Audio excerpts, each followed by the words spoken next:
இன்னைக்கு நம்ம பார்க்க போற முக்கியமான ஜோதிட ரீதியான ஒரு தகவல் என்ன தெரியுமா? நிறைய பேர் மனசுல இருக்கிற ஒரு விஷயம், நான் நிறைய சம்பாதிக்கிறேன், ஆனா எனக்கு பணம் கையில தங்கவே மாட்டேங்குது, என்னால எதையுமே சேமிக்க முடியல. அதே சமயம் இன்னொருத்தர் கம்மியா தான் சம்பாதிக்கிறார், ஆனா நிறைய சேர்த்து வைக்கிறாங்க, வீடு மனை வாகனம் எல்லாமே வாங்குறாங்க, என்னை விட கம்மியான சம்பளம் தான் உங்களுக்கு. இது ஏன் அப்படிங்கிற குழப்பம், இந்த கேள்வி நிறைய பேர் மனசுல இருக்கும். இதற்கு ஜோதிட ரீதியா நம்ம இதை பார்த்தோம்னா, ஒரு ஜாதகத்துல பணம் அப்படின்னு சொன்னாலே 2ஆம் பாவகம், 11ஆம் பாவகம் மற்றும் 12ஆம் பாவகம், இந்த 3 பாவகங்களையும் நம்ம எடுத்து இந்த 3 பாவகங்களையும் தொடர்பு படுத்தி பார்க்கணும். இப்போ இதுல இந்த 2ஆம் பாவகம் அப்படிங்கிறது பார்த்தோம்னா, பணத்தை சேமிக்கக்கூடிய ஆற்றல் இருக்கா ஒருத்தருக்கு அப்படிங்கிறத அந்த 2ஆம் பாவகத்தை வச்சு நம்ம சொல்ல முடியும்.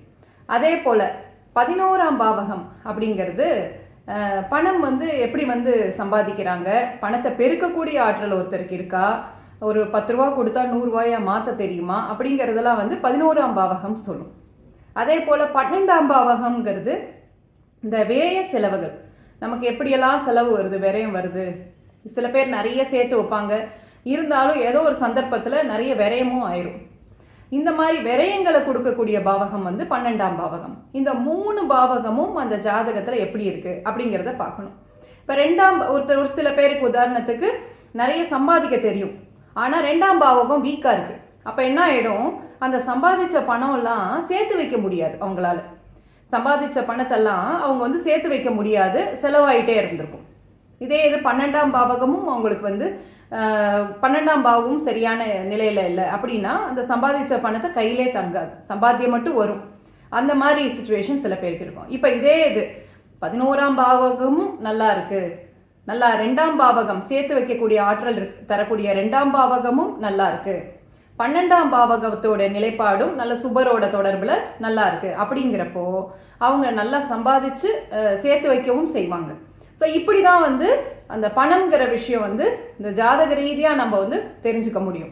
இப்போ இந்த 2, 11ங்கிறது முக்கியமான பாவகம் பணத்தை பொறுத்த வரைக்கும். அதை தவிர்த்து இந்த 12ஆம் பாவகம், இது எல்லாத்தையும் சேர்த்து பார்த்து அனலிசிஸ் பண்ணி இதெல்லாம் தாண்டி தசாபுக்தி, இப்போ சரியான தசாபுக்தி வரப்போ தான் ஒருத்தருக்கு நல்ல பண வரவு இருக்கும். உங்களுக்கு சில சமயம் சில சொல்லுவாங்க, நான் ஒரு குறிப்பிட்ட காலகட்டத்தில் நல்லா நிறைய பணம் வந்துச்சு, ஆனால் இப்போ எதுவுமே இல்லை என்கிட்ட அப்படின்னு சொல்லுவாங்க. அதுக்கு முக்கிய காரணம் அந்த தசாபுக்தியாக இருக்கும்.